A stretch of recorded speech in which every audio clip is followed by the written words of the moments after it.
আমাদের ভিডিওগুলো আপনাদের কাছে কেমন লাগছে তা অবশ্যই কমেন্ট করে জানাবেন। আর সাবস্ক্রাইবার করতে ভুলবেন না কিন্তু। সবাইকে অনেক অনেক ধন্যবাদ।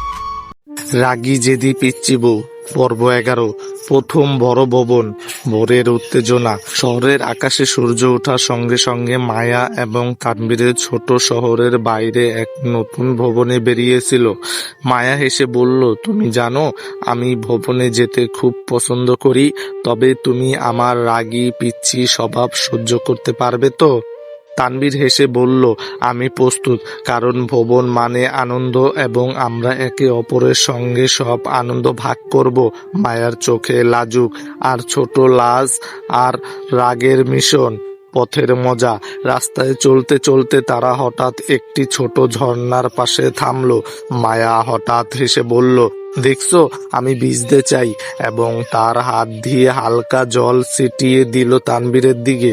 তানবীরও হেসে ছিটিয়ে দিল জল, পাল্টা মজা করলো। তারা দুজনেই হেসে খেলতে খেলতে ঝর্ণার পাশে দৌড়াদৌড়ি করলো। মায়া হেসে বলল, দেখছো আমি সবসময় রাগী পিচ্ছি হলেও মজা করতে পারি। তানবীর হেসে বলল, আর আমি সব সময় তোমার রাগ হাসি পিচ্ছি উপভোগ করি।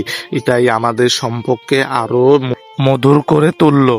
ঝর্ণার পাশ দিয়ে হাঁটতে হাঁটতে তারা হঠাৎ একটি উঁচু পাহাড়ের দিকে পৌঁছালো। সূর্যের আলো পুরো প্রকৃতির দৃষ্টিকে আলোকিত করছিল। মায়া হেসে বলল, এই দৃষ্টিটা কত সুন্দর, তবে তুমি পাশে থাকলে আরো সুন্দর। তানবীর ধীরে ধীরে তার হাত ধরল। মায়া, এই দৃষ্টির চেয়ে তুমি খুব সুন্দর, আমি চাই সব সময় তোমার পাশে থাকবো। মায়া চোখে জল আর হাসি মিলিয়ে বলল, ঠিক আছে, তুমি জানো আমি সব সময় রাগী পিচ্ছি হতে পারি। তানবীর হেসে বলল, আমি সবকিছু ভালোবাসি, তোমার রাগ হাসি পিচ্ছি আর এই মুহূর্ত। সম্পর্কের ঘনিষ্ঠতা। এই ভবন তাদের সম্পর্কে আরো ঘনিষ্ঠ করে তুলল। মায়ার রাগী পিচ্ছি স্বভাব, ছোট মজা এবং তানবীরের ধৈর্য ও ভালোবাসা মিলিয়ে সম্পর্ক আরো মধুর, জীবন্ত এবং স্থায়ী হয়ে উঠল। শহরের আকাশে সূর্যের আলো লেকের উপর পড়ছে।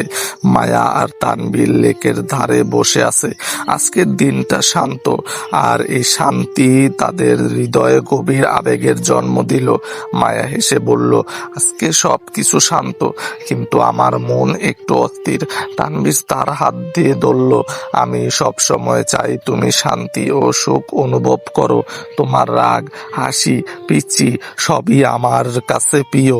মায়ার চোখে লাজুক আর জল মেশানো হাসি, গভীর স্বীকারোক্তি। তানবীর ধীরে ধীরে বলল, মায়া, আমি শুধু তোমার বন্ধু নই, আমি চাই তুমি জানো আমি সত্যি তোমাকে ভালোবাসি। সব রাগ সব পিচ্ছি সব হাসি সবই আমি ভালোবাসি। মায়া প্রথমে কিছুটা লাজুক, তারপর চোখে জল আর হাসি একসাথে বলল, আমিও জানতাম তুমি সত্যি আমাকে ভালোবাসো, তোমার সঙ্গে সব সময় থাকতে চাই, আমিও তোমাকে ভালোবাসি। তানবীর হাসি দিয়ে বলল, এই স্বীকারোক্তি শুধু আজ নয়, সব সময় থাকবে। আমরা একে অপরের পাশে থাকব। রোমান্টিক মিলন। লেকের ধারে বসে তারা দুজন হাত ধরে একে অপরকে দেখলো। মায়া হেসে বলল, আমি সব সময় রাগী পিচ্ছি হতে পারি, কিন্তু তুমি সব সময় আমার পাশে থাকো। তানবীর হেসে বলল, আমি সবকিছু ভালোবাসি, তোমার রাগ হাসি পিচ্ছি আর আজকের মুহূর্ত আমাদের প্রেমকে আরো গভীর করেছে। হালকা বাতাস এবং সূর্যের আলো তাদের চারপাশে মিলিত হয়ে সম্পর্কে মধুর এবং স্থায়ী করে তুলল। সম্পর্কের গভীরতা।